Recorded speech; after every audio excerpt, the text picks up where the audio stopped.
long-term strategic plan.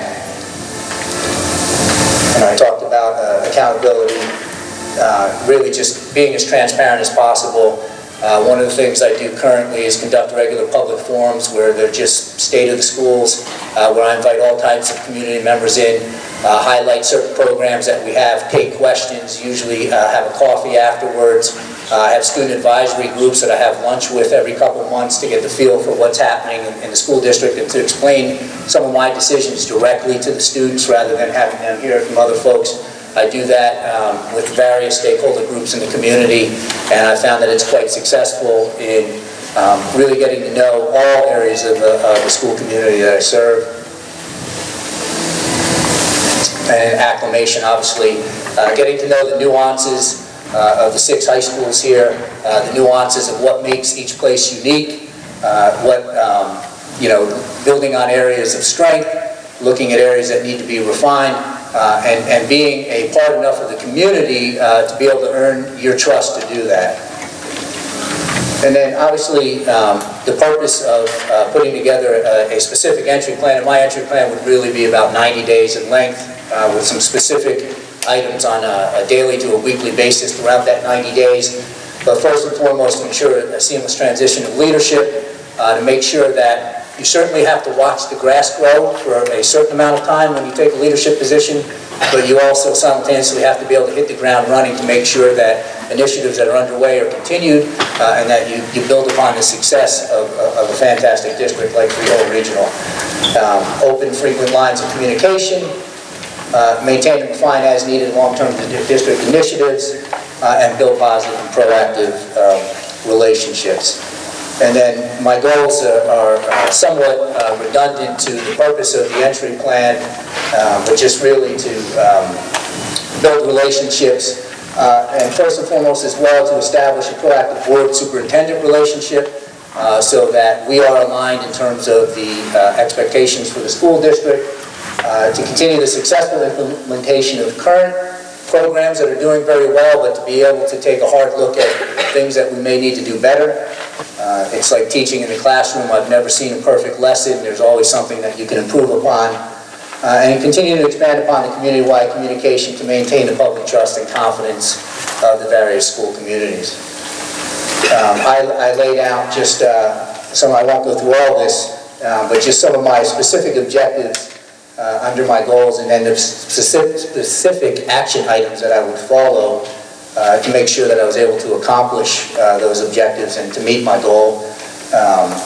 Really to familiarize myself with the board meeting committee structure, meet with all key stakeholders, from the board level on down. One of the first things I did over the first couple of weeks when I was named superintendent was I took the time to meet with as many stakeholder groups and individuals as possible and spend the time in an honest dialogue with those folks, asking them questions, letting them ask questions of me. And what I found 3 years later is that those conversations have gone a long way in building trust with where I am and having folks understand my vision for the district and having me as well understand their needs and their take on items that were either working very well or maybe they thought needed improvement.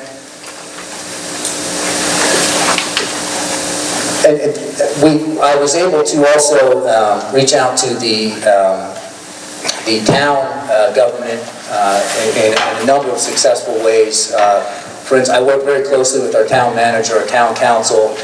We've been able to save a lot of money in the school district as the town bids out various construction projects. Oftentimes, if we have a school-related project on it, they're willing to allow us to bid certain jobs, parking lot paving, and things of that nature within a larger bid that they put out. So we've saved hundreds of thousands of dollars over the past couple of years. And that's really working at the relationship with at the municipal level. I would certainly take the time to do that here in Freehold. And then I initiate the development of a district-wide strategic plan focused on student achievement. I have had incredible success with the strategic plan and keeping the school district very focused, being very clear about what our goals are, and tying everything we do back to our goals of our strategic plan. And the reason I think a strategic plan is so necessary in schools today is there are so many extraneous demands placed upon schools, it's very easy to start just doing things. And it's much harder to stay disciplined and to focus on what you really feel is important and what your school community has said, hey, this is what we value. With a clear strategic plan, everything I do, whether it's a committee report, maybe whether it's a report to the public, whether it's a meeting with a stakeholder group, we funnel everything back through our strategic goals. And we say, hey, look, we're embarking down this road. Does it fit within our strategic plan? And if it doesn't, it's easier to kind of push that aside and stay true to what we've committed ourselves to. And I've talked about communication. And my phases would look like this. Phase 1 would be the development and overview of the plan, presentation to board and public. I'm a data hound. Everything I do is kind of breaking apart the data, looking at it, and developing trends on what that tells me around student achievement. I keep data on everything for as often as even phone calls home from my high school assistant principals. I collect that data. And I file all of that, and I create a dashboard metric that I measure everything in a school district and look at year-to-year trends. And then feedback and reflection, and then I would give my assessment of the district and then my recommendations for where a school district should, where we would head from that point after the 90-day point. And I'll wrap this part of it up, but just to give you an idea about my thought process, I use a decision-making matrix adapted from Robert Reeves for all of my major decisions. I don't make decisions in a vacuum. I'm very collaborative. What I like to do is kind of put this out to a group and work through a problem together. And what it does is it asks you where you want to be, how are you going to know you get there. So what are you going to use to tell you that you've reached your goal? What are the environmental impacts that might prohibit where you want to be? Where are you at this point in time? And I might fill one of these out for a particular problem, throw it out to a group and say, this is what I see. You know, have at it and tell me what you see. And then we are often able to reach very collaborative decisions about some real big ticket items in the school district. And then finally, really developing shared meaning around the instructional practices, the professional growth, and the curriculum development in your district, I think is absolutely key. And what I mean by that is developing a common language, a common understanding. We all have mission statements, and oftentimes they're just words on a piece of paper. We've spent a couple years pulling out the promises of our mission statement and what that means for every group in our school at all levels, so that when we talk about, for example, producing scholars, everybody understands what a scholar looks like at a various grade level, within the various discipline and so on, and there's a common understanding of what that language means, so that we're all rowing in the same direction. And then finally, just one quote that I frame my various meetings around is really a quote from Charlotte Danielson, and basically I'll just read it quickly. Academic and practicing educators agree that among the factors within a school that contribute to student learning, the quality of teaching is the single most important. Thus, of all the important tasks assigned to school leaders, ensuring and promoting high-quality teaching should be paramount. Everything else fades in comparison. That's what drives me as a superintendent of schools. Thank you, Chuck. We're ready for questions now. And what I will do is just point to the person asking the question and ask it directly of Chuck. This is a very important part of the process because the board will soon be making a decision, and that would be, it's anticipated to be as soon as November 29th. Your feedback is the last part of the public process, the outreach. It's very important. So please listen to those questions that people ask as well as the response. Who would like to begin? Sir. Alex Roosevelt, I teach AP and honors physics now in high school. Looking around, I see a lot of my colleagues, and I can tell you that you have some of the finest teachers in the district in this room right now.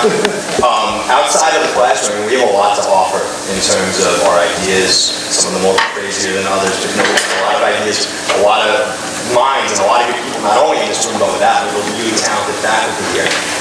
Outside of what we're doing in the classroom, how are you going to take advantage of that, brain trust of pretty much thousands of professionals? You know, it's funny, it never ceases to amaze me how much talent kind of goes untapped and you don't reach into it.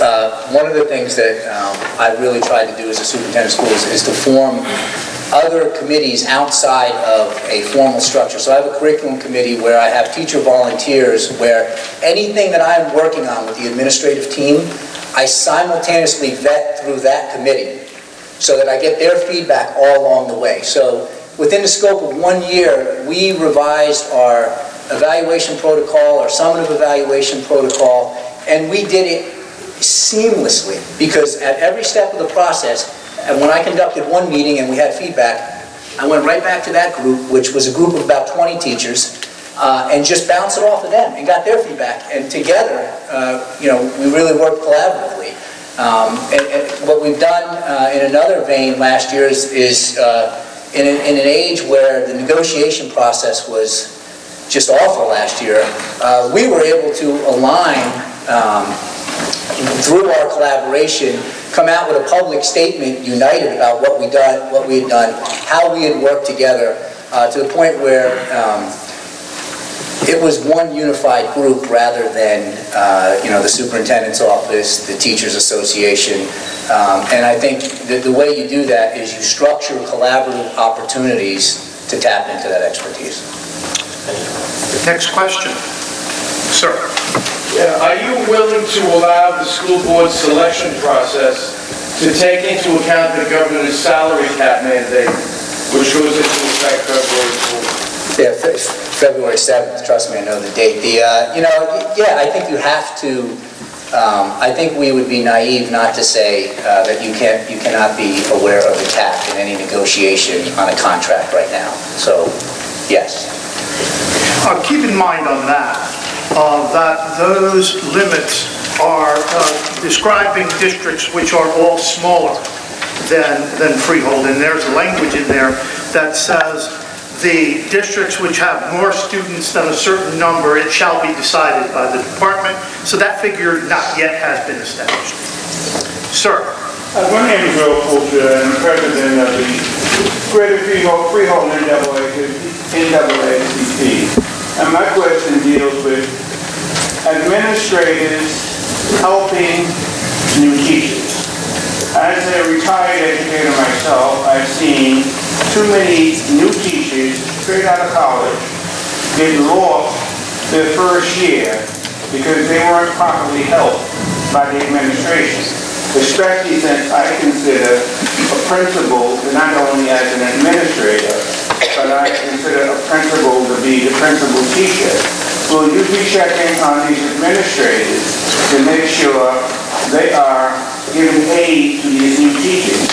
Because quite a few parents have children who will be new teachers, and I hate to see them lost. That's a great point, and I think it goes back to your teacher induction program, especially the first couple of years in the classroom for a new teacher. So one of the things we did in my current district is we restructured our entire new teacher program to align with our district initiative, so that teachers who were coming in and we might have had a group of 200 other teachers that had received 2 or 3 years of training around UBD and dimensions of learning and things like that. In order to make sure that we keep current, we created a separate new teacher induction that runs parallel over the first course of the year, where we assigned other mentors aside from the assigned mentors to work with those folks to make sure that they're successful, because the most important thing you do is hire. You know, your personnel is to me, you have to make smart decisions on who you hire, you have to grow your people once they're in there, and you have to help them be successful.